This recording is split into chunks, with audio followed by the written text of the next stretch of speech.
हाँ, अब देखो, ये आपने क्वेश्चन भेजा है ना, इसमें इसमें देखो क्या दिक्कत है। ये तो सर मुझे वेक्टर 2 है का सवाल। रिजल्टेंट निकालना तो आता है, हाँ, लेकिन इसमें 3 के बीच का पूछ रहा है। रिजल्टेंट ही तो निकालना है। रिजल्टेंट क्या होता क्या है? सर फिर भी 2 के जो बीच की लाइन होती है। लाइन नहीं, देखो, रिजल्टेंट होता है सारे वेक्टर का सम कर दो। एक वेक्टर बी, दो बी वेक्टर, सी वेक्टर, जितने भी वेक्टर हैं, चार पांच वेक्टर हैं, सबका सम कर दो, लेकिन वेक्टर का सम होना चाहिए, ठीक है, मैग्नीट्यूड का सम नहीं। अब इसमें क्या बोला है कि एक वेक्टर ये लग रहा है, मैग्नीट्यूड दे रखा है 6 न्यूटन, 6 न्यूटन, ये सब act at the corners of a cube. Resultant, अरे रिजल्टेंट निकालना, तो ये पहले इसको जो तीन फोर्सेस दे रखे हैं, इसको यस आप सर। पहले वेक्टर फॉर्म में लिख लो। ये जो 6 न्यूटन है, ये वाला जो एक्स एक्सिस पे लग रहा है, इसको कैसे लिख सकते हैं? 6i। दूसरा वेक्टर जो वाई में लग रहा है, वो क्या हो जाएगा? √72j। सही है कि नहीं? यस और सर। सी वेक्टर क्या हो जाएगा? 6k। जेड। अच्छा आई जे के, हाँ ठीक है तो सर। रिजल्टेंट क्या हो गया? तो सम कर दो, 6i plus √72j plus 6k। अब क्या है? अब इसका उसमें ऑप्शन में मैग्नीट्यूड दे रखा है, तो उसका मैग्नीट्यूड निकालना है यहाँ पे। क्या हो जाएगा? रूट आई का स्क्वायर, 6 जे का square square, 36 36 plus 72 plus that's 72। 36। बस, ये कितना आ गया? 144, और यस उसका सर। Root 12, 12 Newton. और किधर बट लगेगा? डायरेक्शन हाँ, पता नहीं। Direction, direction. हम्म, देखो ओ बी, एक मिनट, डायरेक्शन हम क्या करते हैं ना, पहले इन दोनों का रिजल्टेंट निकाल लेते हैं डायरेक्शन के लिए। ये एक वेक्टर इतना इतना इतना है, हाँ ठीक है। ओ बी तो हो नहीं सकता, क्योंकि ओ बी में तो 6 और 6 इन दोनों का रिजल्टेंट लगेगा। सही है, 6 और 6 का रिजल्टेंट निकालोगे तो ये लगेगा ना इधर। Yes sir. और उसके बाद जो रिजल्टेंट आएगा, ये कितना आएगा? 6 और 6 का रिजल्टेंट निकालोगे तो √72। तो √72 और √72 का रिजल्टेंट निकालोगे तो ओ ई की तरफ आएगा। ठीक है, मैं आपको एक चीज बता दूं, देखो, ई के कोऑर्डिनेट्स क्या होंगे? अगर ये 6 है, ये भी 6, ये 72 है, और ये 6 है, ई के कोऑर्डिनेट्स होंगे 6, √72, 6। यस सही सर। है कि नहीं? ई हाँ के जी सर। कोऑर्डिनेट्स। हाँ, तो अब ओ ई निकाल लो वेक्टर। ओ ई, ओ ई क्या होगा? 6i तो पोजीशन वेक्टर है, 6i plus √72j plus 6k। तो देखो ओ ई और हमारा जो आर वेक्टर है, ये दोनों सेम ही तो हो गए। एक्चुअली ओ ई जो है वही हमारा रिजल्टेंट वेक्टर है, तो ओ ई की तरफ ही लगेगा। ये तो देख के ही पता चलना चाहिए कि ओ बी की तरफ नहीं हो सकता। तीन ऐसे वेक्टर है ना, तो इनके रिजल्टेंट कहीं हवा में आएगा, 3 डायमेंशन में आएगा। ये ओ सी और ओ ए का रिजल्टेंट ओ बी होगा, ठीक है, और फिर ओ बी और ओ जी का रिजल्टेंट कहीं बीच में आएगा, ओ ई। ठीक है। सर मतलब हम इसमें इंडिविजुअल निकाल के देखेंगे, पहले 2 के हाँ बीच का, फिर जो निकलेगा हाँ रिजल्टेंट हाँ उसका और हाँ अपर एक्सिस के बीच का। हाँ हाँ, पहले दो का निकालो, पहले दो वेक्टर ले लो, उसका रिजल्टेंट निकालो, देखो किधर आ रहा है। फिर उसका, और फिर तीसरे वाले का रिजल्टेंट देखो किधर आ रहा है, इससे पता चल जाएगा। ठीक है सर। ठीक है, ये बात है। और बोलो। सर एक क्वेश्चन था कि सर द डायरेक्शन कोसाइंस हाँ of I cap plus J cap plus k caps r. ये डायरेक्शन कोसाइन ना तुम्हारे कोर्स में ज़्यादा है नहीं।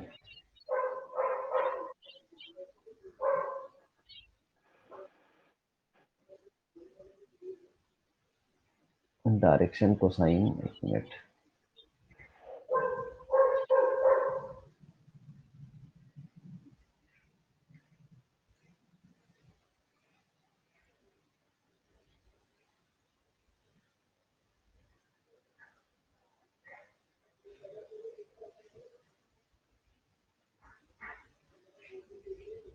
हाँ, देखो डायरेक्शन कोसाइन क्या होते हैं।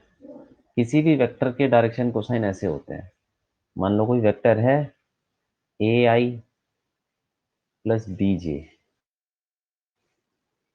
प्लस सी के, ठीक है। तो इसके डायरेक्शन कोसाइन को हम ऐसे बोलते हैं अल्फा, उसके नाम होते हैं, वैसे मैथ्स में ज़्यादा है ये। एल, एम और एन। ये क्या होता है? ये होता है ए अपॉन, ये कुछ ले लो वेक्टर, ए बी वेक्टर ले लो, तो ए अपॉन ए बी का मॉड, ठीक है। और ये हो जाएगा बी अपॉन ए बी का मॉड, और एन हो जाएगा सी अपॉन ए बी का मॉड। तो ये जो भी होता है एल एम एन, इसको बोलते हैं डायरेक्शन कोसाइन। और ये इसके बराबर भी होते हैं cos alpha, cos beta, cos gamma. ये थोड़ा ज़्यादा मैथ्स में ही है, फिजिक्स में ये सब पढ़ने की जरूरत नहीं है, ठीक है। इनको बोलते हैं डायरेक्शन कोसाइन। तो ए अपॉन, तुमने क्या बोला, आई कैप का निकालना है? Sir I caps plus J caps plus के कैप्स का। अच्छा, तो ठीक है, ए बी सी तो वन हो गया फिर। क्यों? सर कैसे? अरे तुमने आई आई प्लस जे प्लस के बोला है ना, तो उसके साथ तो वन वन वन लिखा हुआ है। आई प्लस जे प्लस के, यहाँ पे वन नहीं है इसके साथ, के साथ, जे के साथ, आई के साथ? क्यों, है कि नहीं है? Yes sir. फिर तो यहाँ पे डाल दो यार। एक डायरेक्शन कोसाइन क्या हो जाएगा ये वाला, ए वन है, वन अपॉन इसका मॉड क्या होगा, इसका मॉड तो हो जाएगा रूट 3। सही है कि नहीं? ये भी yes root sir. Three, one upon root ये थ्री भी √3। खत्म कहानी। ठीक है ये सर। ये पढ़ने की तुम्हें जरूरत नहीं है, इसका कोई फायदा नहीं है, मतलब इसका कोई यूज ही नहीं है फिजिक्स में, बस ऐसी मैथ्स का पार्ट है ये, ठीक है। सर वो एनसीईआरटी में दिया था तो जस्ट मैं एक बार रीड कर रही थी। एनसीईआरटी में तो चलो दे रखा है, लेकिन रिजोल्यूशन ऑफ इसका, वेक्टर्स में सर क्वेश्चन का। हाँ रिजोल्यूशन क्या कंपोनेंट होते हैं रिजोल्यूशन, हाँ जी सर, उसी में था कंपोनेंट ये। बनाओ। हाँ, ये अल्फा बीटा गामा एंगल होते हैं वेक्टर जो बनाता है एक्स एक्सिस से, वाई एक्सिस से और जेड एक्सिस, बस। अच्छा। लेकिन ये सब ना ज्यादा पढ़ने की जरूरत नहीं है, इसका यूज नहीं है मतलब फिजिक्स में कहीं। ठीक है सर। ठीक है, और बोलो। सर एक मतलब मेरे को भी ये ज्यादा मैथ्स का सा लग रहा था, लेकिन क्वेश्चन था कि two vectors A and B inclined at an angle theta have a हाँ, resultant r which makes an angle alpha with vector a and angle beta with vector b. अच्छा, मतलब Let the एक magnitude। एक vector ऐसा है, कैसा है? Sir दो वेक्टर ए और बी इंक्लाइंड है इस तरीके से एंगल थीटा से जिनका रिजल्टेंट r है, जो ठीक है अल्फा चल। एंगल बना रहा है e के साथ और बीटा v के साथ। अच्छा, तो रिजल्टेंट जो है, जो भी है ये पैरेललोग्राम बन जाएगा। हाँ जी सर। तो थीटा इनके बीच में एंगल है, और ये ए से बना रहा है अल्फा और बी से बना रहा है बीटा, यही ना? बीटा। हाँ जी सर। अच्छा, तो ठीक है, फिर क्या बताना है? Let the magnitude of the vectors a, b, and r be represented. Let the magnitudes of vectors a, b, r be हाँ, represented by a, b, r respectively. ठीक है। Which of ए भी आर हो गया। हाँ, रिलेशन निकालना है sir इसमें, साइन के रिलेशन टर्म्स में निकालना दिए है। हुए हैं रिलेशन। ठीक है, हाँ जी देखो, सर। ये जो अल्फा दे रखा है ना, सब अब हमारे पास फॉर्मूला है। ये टेन अल्फा क्या होता है? बी साइन थीटा अपॉन, ये पैरेललोग्राम में बताया था ना कि डायरेक्शन निकालने का फॉर्मूला होता है। आर हाँ जी वेक्टर और सर। ए वेक्टर के बीच में जो है एंगल, वो tan alpha equal to B sine theta upon A plus A plus B. B cos theta. ऐसे ही, ऐसे ही टेन बीटा अगर आर और बी के बीच में निकालना है, बीटा, तो ए की जगह बी आ जाएगा। तो A sine theta sine theta. Upon A plus, sorry B plus A cos theta. ठीक है, ये बात है। यस। अब अब क्या करें? और कैसा रिलेशन दे रखा है, मतलब ये ऐसा ही कुछ, टेन वैन तो होगा नहीं उसमें, क्यों? सर 10 तो नहीं है रिलेशन में। एक में आर, टेन, सर आर का भी निकालेंगे ना ऐसे ही। Tan alpha plus beta, R का क्या निकालेंगे? नहीं, ये तो डायरेक्शन के हो गया एंगल, कि आर जो एंगल बना रहा है ए और बी से। Ten alpha plus beta formula क्या होता है? ये क्वेश्चन कहाँ से मिला तुमको? सर ये सब एनसीईआरटी के बेस्ड क्वेश्चन है, एमटीजी ले रखी थी मैंने, उसी में थे। अरे फालतू के क्वेश्चन है, कोई फायदा नहीं है, मैथ चाहिए। टेन अल्फा प्लस हाँ बीटा क्या जी। होता है? ये फॉर्मूला आपको पता है? Ten alpha plus beta upon one minus tan alpha tan beta. ये पता है क्या फॉर्मूला? नहीं सर। और इसमें डालना है सब कुछ। देखो, अल्फा प्लस बीटा तो थीटा हो गया, टेन थीटा। ठीक है, equal to tan yes. Alpha की वैल्यू डालो। अब देखो, इतना बड़ा बड़ा डालोगे तो कैलकुलेशन भी ज्यादा हो जाएगी। Yes sir. ये क्या हो जाएगा? B sine theta upon A plus B cos theta plus, sir अच्छा, सर वैसे हाँ आगे डालने की, सर आगे डालने की जरूरत नहीं पड़ेगी, उसमें रिलेशन पूछा था। तो जैसे हमने टेन अल्फा निकाल दिया, टेन बीटा हाँ निकाल दिया, तो हाँ, इन दोनों को अगर इक्वेट कर देंगे तो रिलेशन आ जाएगा हमारे पास। इक्वेट कहाँ से करेंगे? रिलेशन है सर किस टर्म्स में, एक बार भेजना जरा मुझे। हाँ जी सर रिलेशन।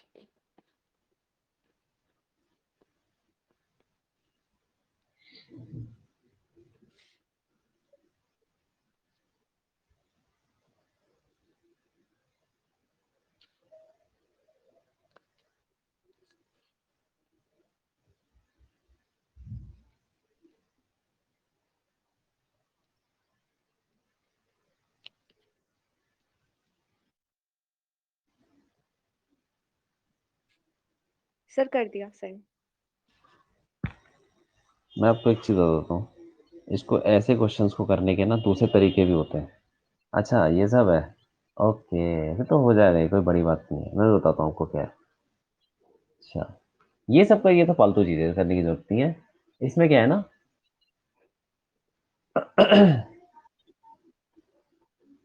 एक मिनट, डाल देता हूँ इसको यहाँ पे।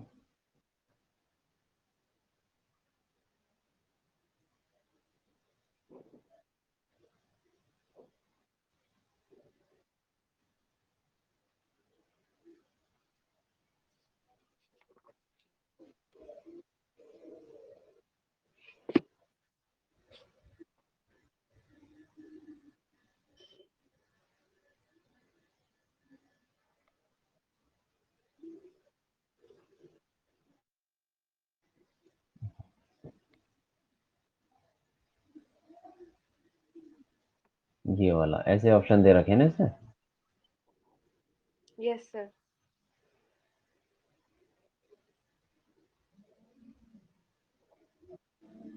एक मिनट है ना, एक मिनट। Yes sir.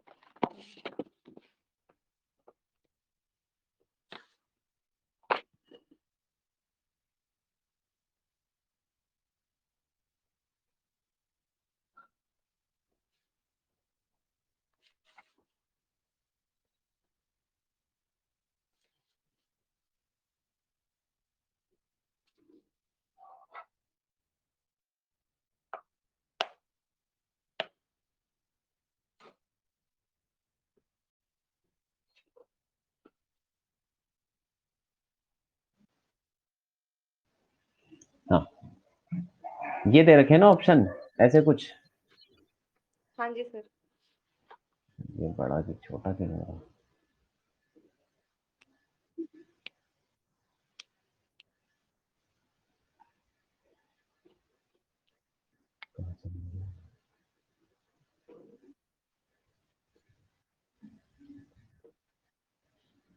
हम्म,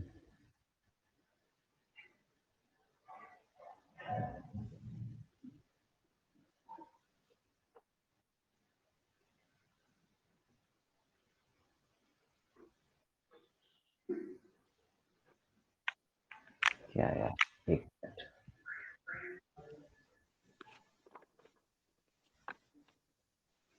हाँ ठीक है, यही कर लेते हैं।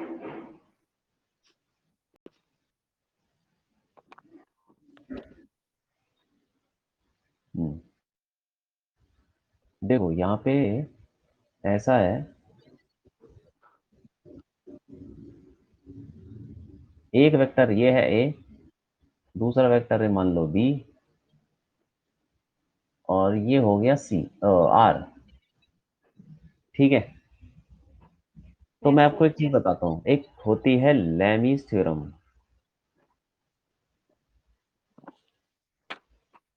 सर एनएलएम में थी ये तो। हाँ, इसको एनएलएम में पढ़ते हैं। कोई बात नहीं, अभी पढ़ा देता हूँ मैं। पढ़ा के मतलब एक फॉर्मूला ही, और कुछ नहीं है। अगर वेक्टर है हमारे पास, मान लो 3 वेक्टर लग रहे हैं, और तीनों का क्या है रिजल्टेंट जीरो। तीनों जो मतलब बॉडी इक्विलिब्रियम में 3 फोर्स लग रहे हैं, 3 वेक्टर हैं, तीनों का रिजल्टेंट जीरो है। ठीक है। मतलब समझ लो कि यस एक सर। वेक्टर दोनों का रिजल्टेंट है। ठीक। हम्म। इक्विलिब्रियम में। जी सर। यहाँ पे ये क्या मतलब है इसका, तीनों का जो सम है वो जीरो होगा, तीनों वेक्टर का। मान लो कैंसिल ए, करे वो। हाँ तीनों का सम जीरो है तो बॉडी इक्विलिब्रियम में होगी। इक्विलिब्रियम क्या मतलब, नेट जो उसका टोटल जो सम है, वेक्टर सम, वो जीरो होना चाहिए। होगा। अभी ये लैमीज थ्योरम लगती है, ऐसा होना चाहिए। अब ये जो यस इसके सर। बीच में मान लो कुछ है अल्फा, और ये मान लो बीटा है, और ये गामा, तो लैमीज थ्योरम में बोलती है कि जो ए का मॉड है अपॉन साइन अल्फा, उसके ए के ऑपोजिट वाला angle equal to B mod upon sine beta equal to C mod, क्या हो जाएगा, साइन अपॉन गामा। हाँ, ये हो गया। अब ये चीज इसमें लगा लेंगे। यहाँ पे क्या है ना कि R vector equal to A plus B है। ठीक है। Yes sir. तो आर को इधर ले जाओ, तो A plus B minus R vector equal to zero होगा। ठीक है। तो इसमें क्या है ना, इन तीनों का सम जीरो है, तो हमें तीनों वेक्टर बनाने हैं। ए और बी तो ऑलरेडी है, माइनस आर किधर होगा, आर के ऑपोजिट होगा, ये वाला होगा। तो ठीक है।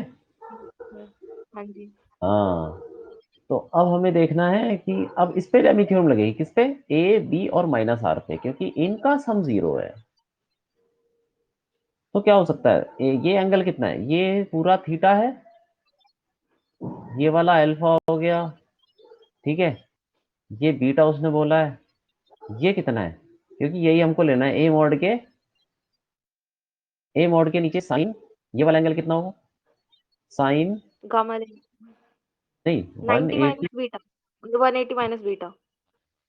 तो साइन 180 माइनस बीटा तो साइन बीटा ही होता है। ठीक है।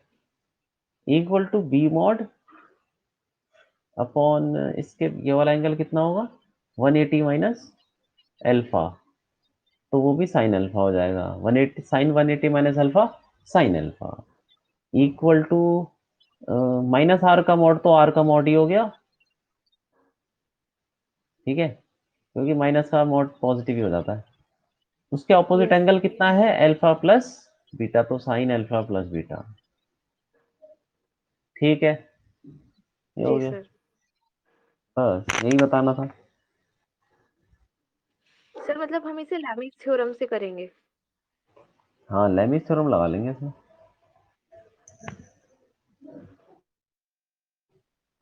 ठीक है। ठीक है सर। हम्म।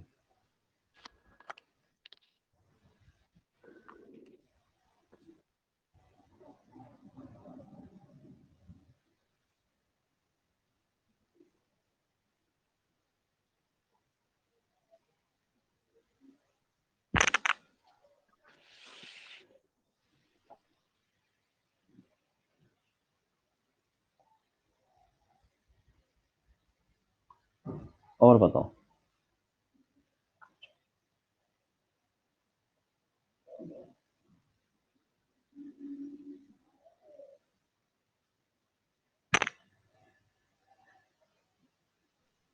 तुमने सर एक क्वेश्चन किया क्वेश्चन कितनी तुमने कितनी देर में किया क्वेश्चन?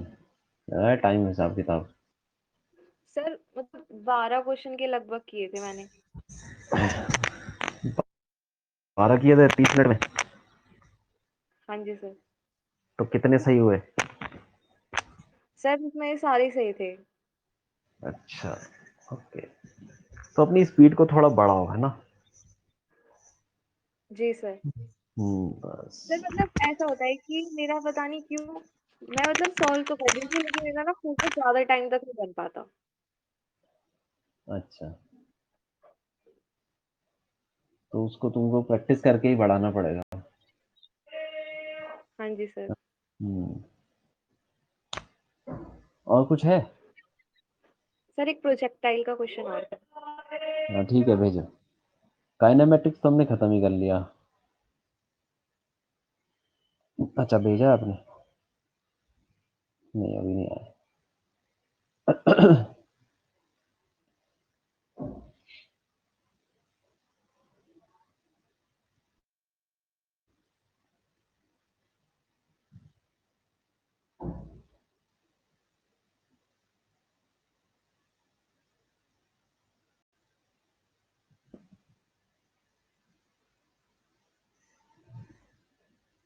आपकी कहाँ होती है, आकाश में कहाँ होती है क्लास?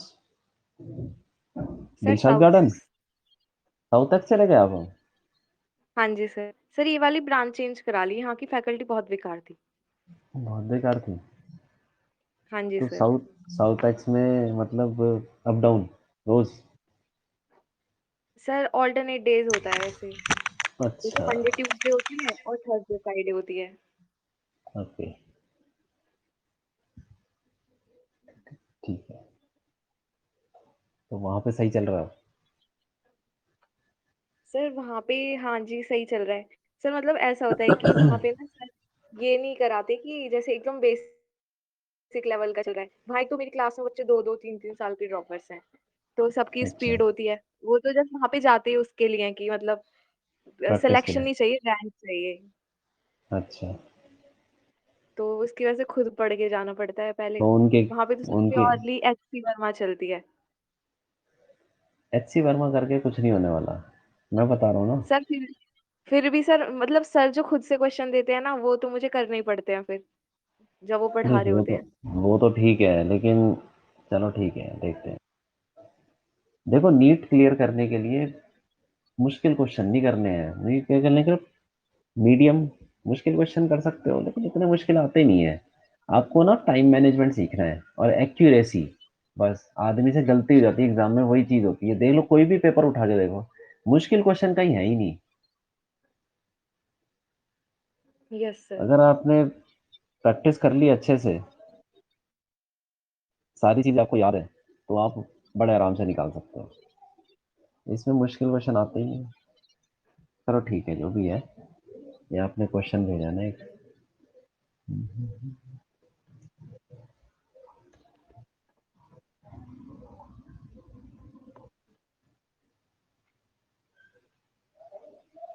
सर मतलब जो सर पढ़ा देते हैं मैं उसमें ज्यादा डीप नहीं घुसती, बस जो पढ़ा दिया उसको एक बार पढ़ लिया दोबारा से, थोड़े से वैसे क्वेश्चन प्रैक्टिस कर लिए। बट मेन फोकस जो आप असाइनमेंट वगैरह देते हो और एनसीईआरटी बेस्ड पे ही रखती हूँ बस। अच्छा,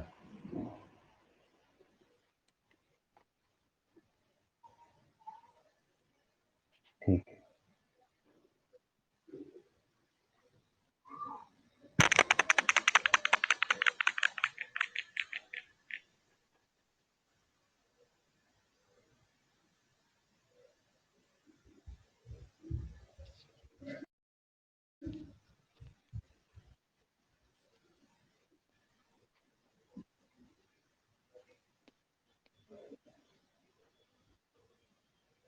ठीक है।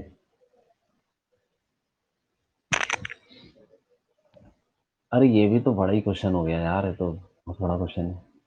देखो लेकिन इसमें क्या बोल रहा है, particles projected in air at an angle beta, ठीक है, to the surface which itself is inclined, ये सब दे रखा है इसने। सरफेस जो है इंक्लाइंड है और उसने फेंका बीटा पे यहाँ से, और जो एल है वो बताना है, मतलब हमको रेंज बतानी है, यही है ना। यस। प्लेन के ऊपर वहां पे कहाँ गिरेगा वो। तो ठीक है, देखो हम क्या करते हैं यहाँ पे, इसके कंपोनेंट बना लेते हैं। हम ले लेते हैं, अब यही एक्स एक्सिस ले लेते हैं, इसी को ले लेते हैं एक्स एक्सिस, और इसके परपेंडिकुलर हो गया वाई एक्सिस, ठीक है। तो ठीक है सर। वेलोसिटी यू दे रखी है, तो इसके कंपोनेंट हो जाएंगे you cos theta, you cos beta. ये दोबारा बना देते हैं, ऐसा कुछ है ना। सर जो आपने असाइनमेंट दिया था ना, हाँ हाँ। सर मैंने क्वेश्चंस तो कर लिए थे, लेकिन सर मैं सोच रही थी अगर आप एक बार क्वेश्चंस को चेक कर लेते तो मैं आपको जो मैंने सॉल्व किए थे उस पे सर पिक भेज दूंगी, आप एक बार क्वेश्चंस को जस्ट देख लेना जो मैंने सॉल्व ठीक कर है रखे हैं। ठीक है, आंसर तो मैंने डाले ना उसमें। हाँ जी सर, आंसर्स तो आपने डाल रखे हैं, पर सर आप एक बार मेथड देख लेते तो। ठीक है ठीक है, देख लो। U cos beta, u sine beta, ठीक है। ये जो वो है ना, प्लेन पे प्रोजेक्टाइल, ये भी कोर्स में नहीं है तुम्हारे, खाली डाल रखा है मतलब पैकेज, मतलब इंस्टीट्यूट वालों ने ऐसे ही जबरदस्ती मुश्किल करने के लिए, ताकि दिखाने के लिए कि भाई हम कुछ अलग है, बाकी कुछ नहीं है। अब देखो ग्रेविटी नीचे लग रही है ना, उसके भी कंपोनेंट यस होंगे, sir.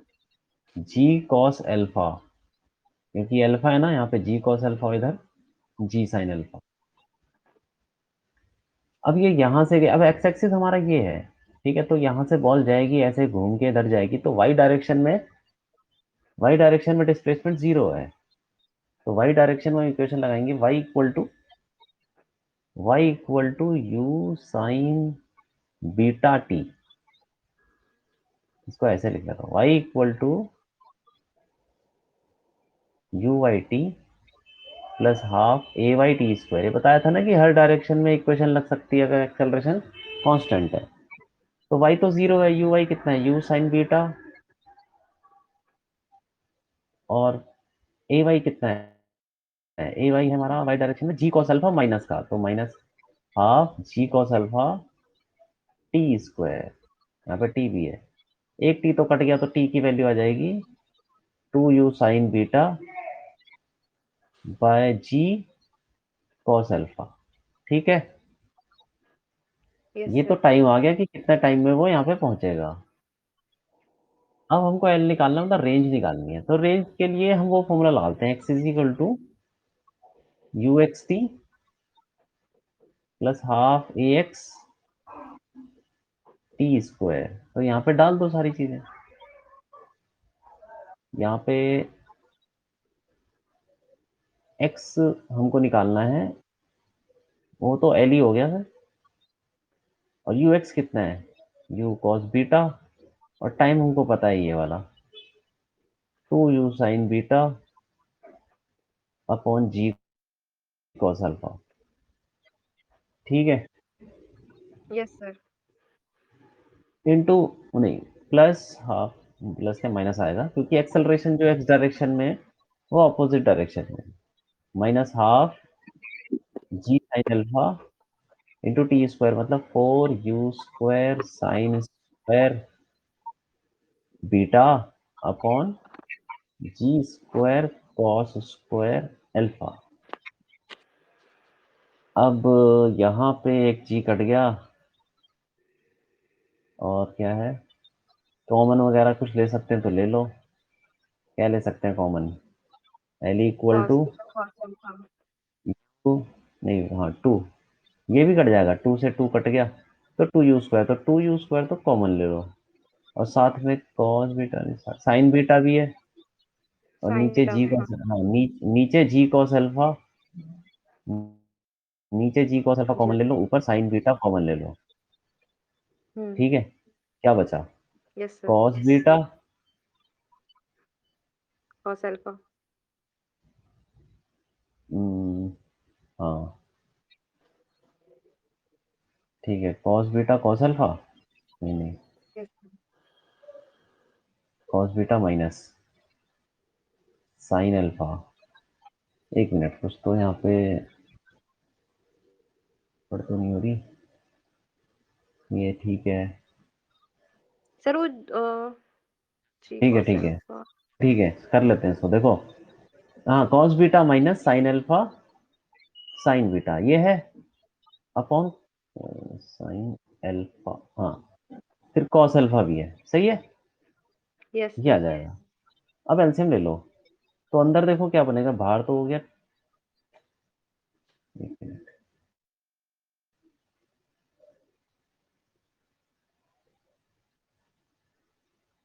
L equal to 2u² sine beta upon ji cos square alpha, क्योंकि एलसीएम लेके कॉस अल्फा इसके साथ मल्टीप्लाई हो जाएगा, तो ये हो जाएगा cos alpha cos beta minus sine alpha sine beta. Sine. तो cos A cos B minus sine A sine B एक फॉर्मूला होता है, कॉस ए प्लस बी, तो ये हो जाएगा 2u² sine beta upon cos. G cos square alpha और cos alpha plus beta. ठीक है, यस सर। तो कौन सा ऑप्शन आ रहा है? साइन बीटा वन जी कॉस स्क्वायर अल्फा, हाँ सी आ गया। क्यों? सही है सर, यही था। बस, ये देखो बहुत बड़ा सवाल है, ये सब सवाल नहीं आने वाले किसी भी हालत में, मतलब फालतू के सवाल है, ये टाइम बर्बाद करने वाली चीज है, मेरा तो ये मानना है। नीट के बच्चों को ऐसे सवाल नहीं करने चाहिए, तुमको करने चाहिए सवाल घड़ी रख के। ये वो बताओ, ये कोई भी करेगा तो ये या तो रटा हुआ हो, ठीक है, मतलब कहीं से मतलब सवाल ये आ ही नहीं सर सकता। आपने ऐसे क्वेश्चन सर आपने ऐसे क्वेश्चंस कर रखे हैं क्या जो आप एग्जाम से सोल्यूशन बता देते हो? देखो क्वेश्चन क्या कर रखे हैं हम तो यार, पढ़ाते पढ़ाते क्वेश्चन हमको याद ही हो जाते हैं, लेकिन इंपॉर्टेंट चीज क्या है ना कि आपको पता होना चाहिए कि आपको कैसे क्वेश्चन करने हैं। अरे मुझे एग्जाम थोड़ी देना है, मैं तो चलो क्या कितना भी लंबा कर दूं, 10 मिनट लगा दूंगा। ढंग से समझो, हमें बच्चों को सिखाना होता है कि कैसे इक्वेशन लगानी है। बाकी देखो, इक्वेशन लगाना आपको आना चाहिए वो तो सही बात है, लेकिन ये क्वेश्चन बिल्कुल भी एग्जाम के लायक है नहीं। आपको क्या है ना कि ऐसे क्वेश्चन करने हैं जिससे कि आपकी स्पीड बने, एक्यूरेसी बने, ताकि एग्जाम में आप जल्दी जल्दी करो और सही करते जाओ। बस उसके लिए तुमको प्रैक्टिस करनी है ज्यादा से ज्यादा, तब हो जाता था। सर वैसे यही क्वेश्चन थे, बाकी तो इसमें मतलब ऐसे ही थे जो स्पीड इंक्रीज कर सकें, जो आपने बताई है हाँ सिंपल हाँ, मेथड। वही, तो घड़ी रख के करोगे सवाल तो सही रहेगा, है ना? हाँ जी सर। बस, और बोलो।